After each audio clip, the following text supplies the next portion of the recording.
Isnom, que la paix soit. Chers amis, bienvenue dans Tchinji, bienvenue dans la lumière flamboyante. Je suis Soleil 4320. Je viens vous demander dans cette vidéo si vous connaissez déjà votre divinité, si vous connaissez la divinité.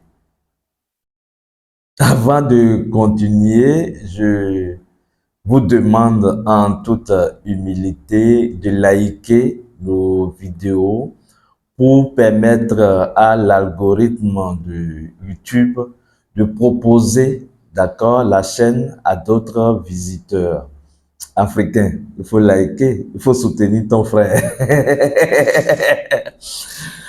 Oui, nous n'avons pas souvent cette habitude spontanée de nous soutenir.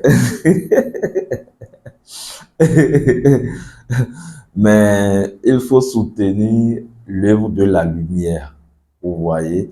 Partagez donc la chaîne, likez, commentez, ça permet à YouTube, au moniteur de YouTube de proposer quand même la chaîne à d'autres visiteurs. Ce serait à votre actif également parce que ça permettrait de faire connaître la vérité de la connaissance spirituelle, la vérité de l'information spirituelle. Donc ici, nous venons parler de la divinité. Je ne devrais pas ajouter intérieur. Pourquoi? Parce que c'est la divinité tout court. Selon les mouvements spirituels, on lui donne des noms différents. Mais la réalité de l'esprit dont nous voulons parler n'a pas fondamentalement de nom.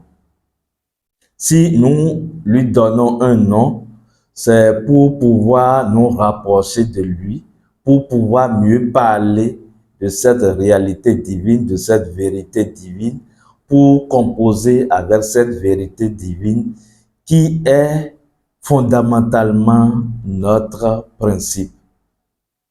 Alors, je vous poserai la question, connaissez-vous votre principe? Est-ce que vous connaissez votre principe? Est-ce que vous connaissez votre fondement? Est-ce que vous connaissez votre source? C'est très important de connaître sa divinité. C'est, je dirais, vital de connaître sa divinité parce que tant que vous ne connaissez pas votre divinité, vous serez limité dans les choses même que vous pouvez accomplir physiquement.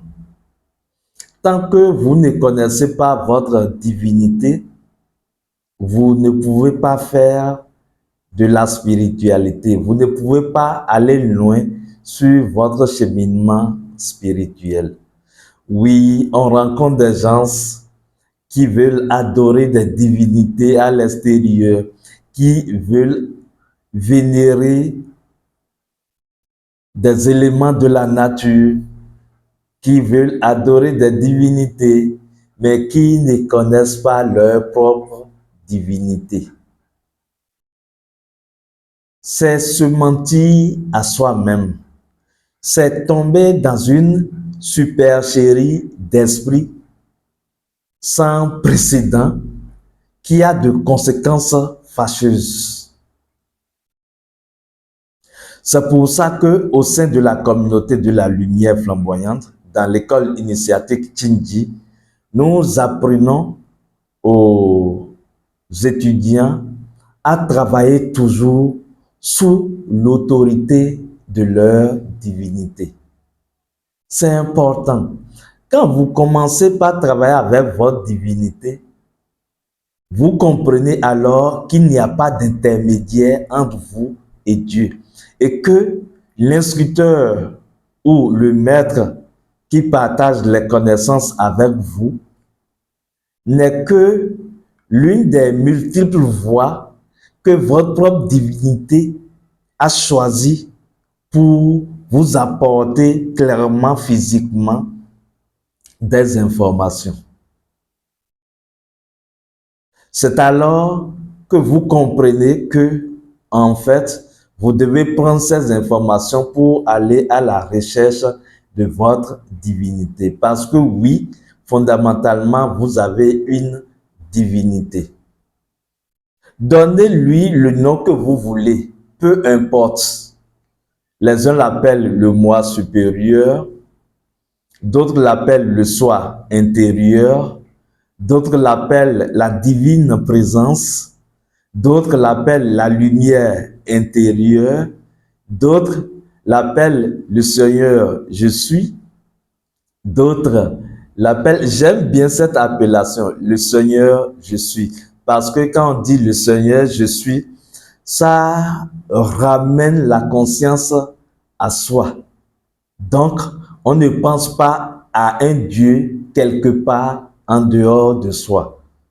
C'est déjà bien. D'autres l'appellent le guide intérieur, d'autres l'appellent divinité intérieure. Mais nous préférons l'appeler le maître intérieur. Nous l'appelons le maître intérieur parce que dans cette considération, il nous est facile et accessible de travailler avec lui. Vous voyez? Parce que dans la compréhension humaine, est-ce qu'on peut parler à la lumière? Les gens ne sont pas aussi conscients qu'on peut parler à la lumière. Mais quand vous dites maître, vous savez que vous pouvez converser avec maître. L'exemple que je m'avais donné, c'est l'exemple de l'un des étudiants, d'accord, un jeune étudiant qui, quand nous lui avons enseigné la réalité du maître intérieur, il a commencé par s'exercer. C'est un jeune. Et il avait l'habitude de rencontrer son maître intérieur sous l'apparence d'un homme, d'un vieux barbu sage avec son canne, avec son chapeau et tout le reste. Mais jusque-là, le maître ne fait rien pratiquement avec lui. Le maître ne fait que le regarder.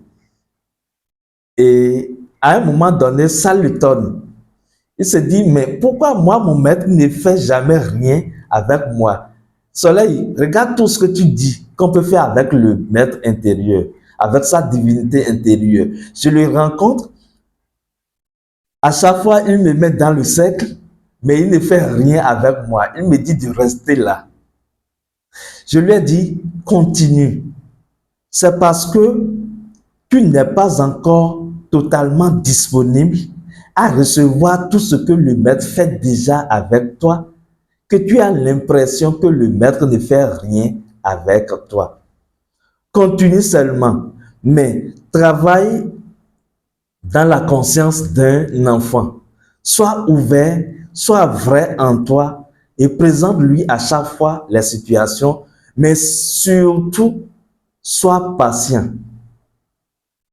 Sois patient parce que si tu es pressé, tu ne peux pas bénéficier réellement de ta divinité intérieure. Patience. Il faut le fréquenter encore et encore.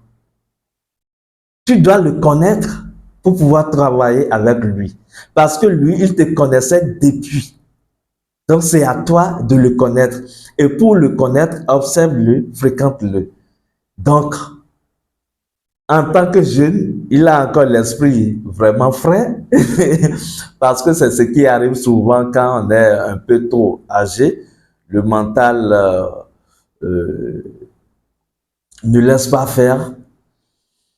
Donc, il a continué par travailler Et ce qui s'est passé, ce qui a déclenché le travail réellement avec son maître intérieur, c'est que le maître s'est présenté à lui dans une apparence féminine, cette fois-ci. Or, avant, c'était généralement un homme qu'il voit ou bien une lumière, mais là, le maître s'est présenté dans une apparence de femme. Et ça l'a surpris. Le maître lui disait, oui, je me suis présenté comme ça à toi parce que, pour t'apprendre déjà que nous n'avons pas de forme. Le maître intérieur, ce que vous appelez le maître intérieur ou divinité intérieure, n'a pas de forme. Et donc, on peut prendre toutes les formes. On peut prendre la forme d'une fleur, la forme d'un animal, la forme de la lumière, ainsi de suite. Et si j'ai décidé, le maître lui disait ça, sa divinité intérieure lui disait ça, et si j'ai décidé de prendre la forme d'une femme, c'est justement parce que les enfants se confient mieux à leur mère. Donc, dans cette forme, tu pourras t'ouvrir à moi, tu pourras te confier à moi pour qu'on puisse travailler de façon efficace. Alors, ce jeune homme a compris tout ce que je lui disais. Vous voyez? Et c'est ça, en fait. Vous devez créer cette ouverture pour permettre au maître intérieur, à la divinité en vous, de travailler avec vous. Parce que, avant que vous ne soyez prêt, le maître intérieur est déjà prêt. Il a été toujours prêt. Et il sera toujours prêt. Il sera toujours disponible pour vous accompagner sur le chemin. J'ai rencontré des gens qui ont dit, voulant faire de la spiritualité, qu'ils ne veulent pas d'intermédiaire. Je dis, ben, Soleil, je ne suis pas un intermédiaire. Si je viens parler des choses expérimentables et expérimentées, des choses de l'esprit, c'est justement parce que j'ai rétabli cette connexion avec ma divinité intérieure. Et je peux consulter ma divinité intérieure sur n'importe quelle préoccupation. Et vous savez ce qui est intéressant dedans? Même si vous allez voir votre divinité intérieure et que la divinité ne vous répond pas parce que le maître intérieur ne répond pas, n'est pas là pour répondre à toutes vos questions. Mais une chose est sûre, vous allez trouver la réponse à la question, à la préoccupation. Le maître s'organise une fois que vous lui confiez les choses, il s'organise pour que vous ayez l'information véritable. Et donc, je disais que c'est ce que je vous conduis à faire, à effacer toute forme d'intermédiaire. Et c'est pour cela que nous vous parlons du maître intérieur. Nous l'avons enseigné à des gens qui ont fait des expériences vraiment intéressantes avec le maître intérieur. Et quand vous voulez commencer par travailler avec le maître intérieur, ne cherchez pas des expériences qui vont révolutionner votre mental ou bien qui vont créer de secousses dans le mental. Non. Commencez par faire de la spiritualité dans la simplicité. Parce que des expériences aussi simples peuvent être efficaces. C'est ainsi que simplement vous allez invoquer votre divinité intérieure et ressentir tout juste la paix alors là, vous savez que vous avez bénéficié de la présence de votre guide intérieur dans sa fréquence de paix. Vous pouvez l'invoquer et ressentir la présence de la lumière ou ressentir de l'assurance, ressentir de la compagnie. Vous pouvez également avoir des visions. Mais d'une façon ou d'une autre, quand vous invoquez le maître intérieur et que vous êtes dans la fréquence du maître intérieur, vous allez nécessairement ressentir quelque chose. C'est obligatoire parce que vous vous portez par votre intention et prise de conscience dans un champ de fréquence extrêmement élevé.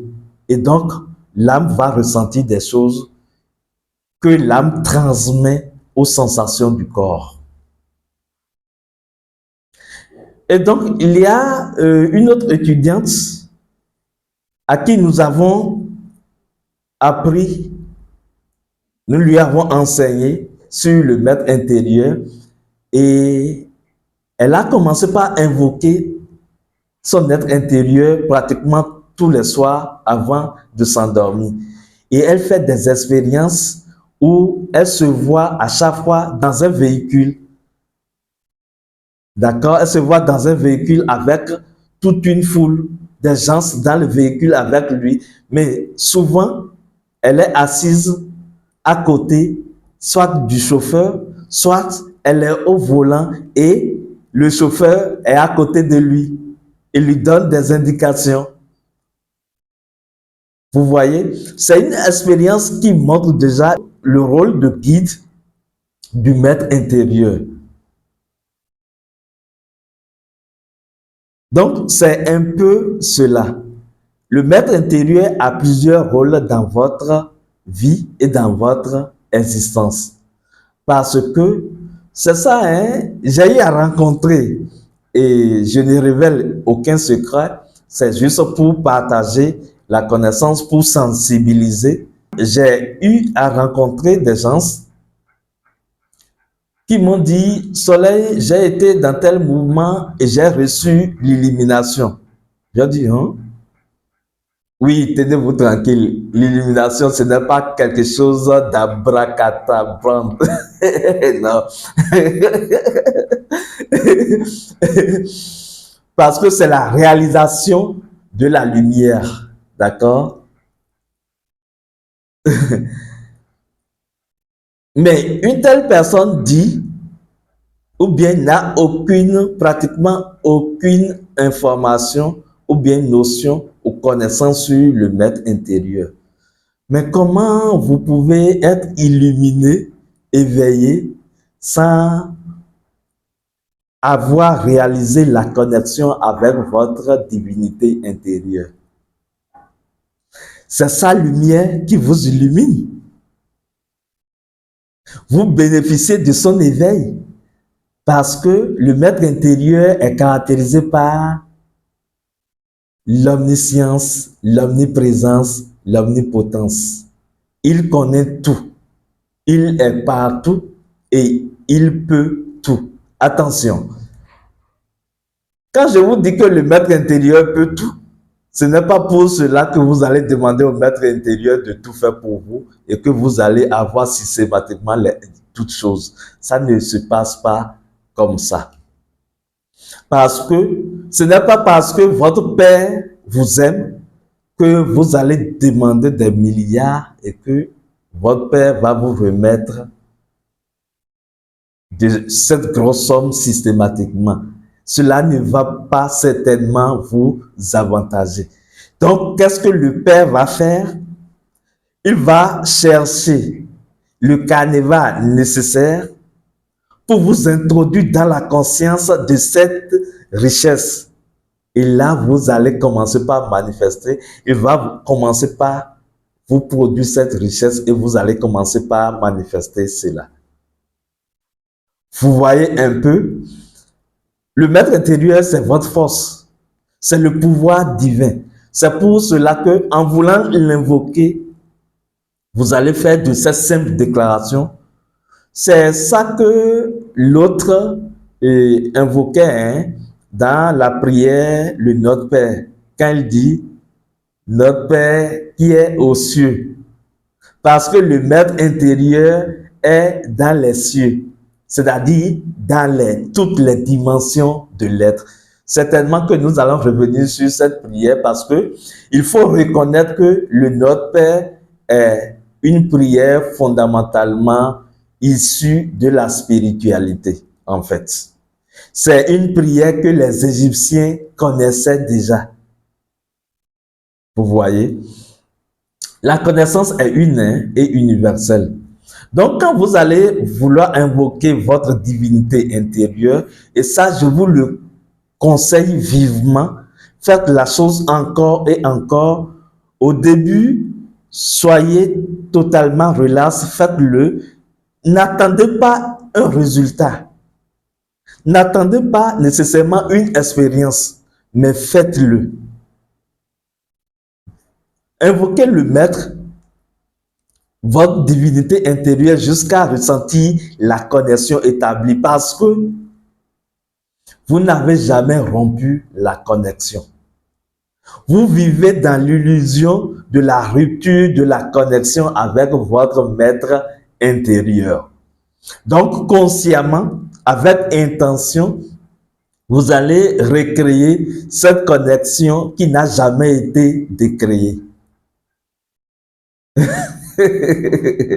Donc, vous allez dire simplement à chaque fois, Maître intérieur, canal du divin pouvoir, je t'invoque ici et maintenant, viens à moi.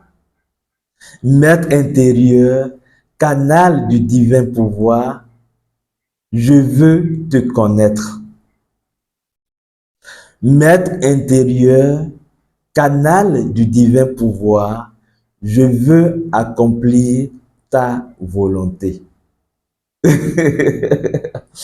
Vous demandez à votre divinité intérieure de venir à vous, c'est-à-dire de se manifester à vous parce qu'il est déjà avec vous en tout temps. Vous demandez au maître intérieur de se faire connaître et vous dites au maître intérieur qu'à présent, vous voulez vraiment accomplir sa volonté parce que c'est la volonté du Père. Vous voyez? Et apprenez à méditer. Vous ne pouvez pas avancer spirituellement sans la méditation. Ce n'est pas possible. Vous risquez d'amplifier votre mental.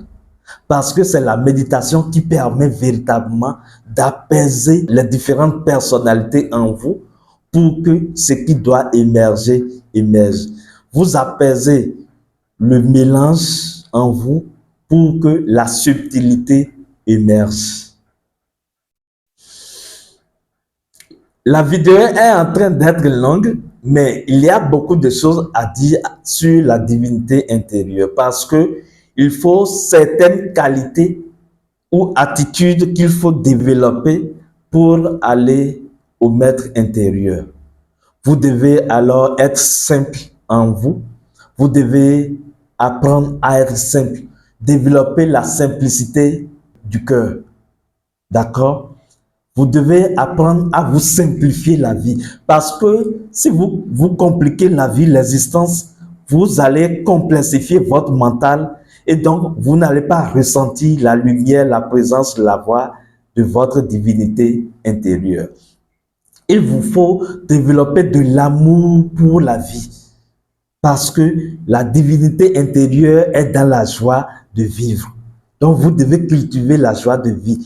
Une autre chose, c'est l'innocence. Vous devez apprendre à ne pas vous juger parce que la divinité est toujours avec vous, même dans les désordres que vous créez. Même dans vos péchés mignons, la divinité intérieure est là. Même quand vous allez au WC dans les toilettes, la divinité vous accompagne. Même quand vous commettez l'adultère, votre divinité est là. La divinité ne vous juge pas. Donc ne vous jugez pas quand vous voulez travailler avec votre divinité.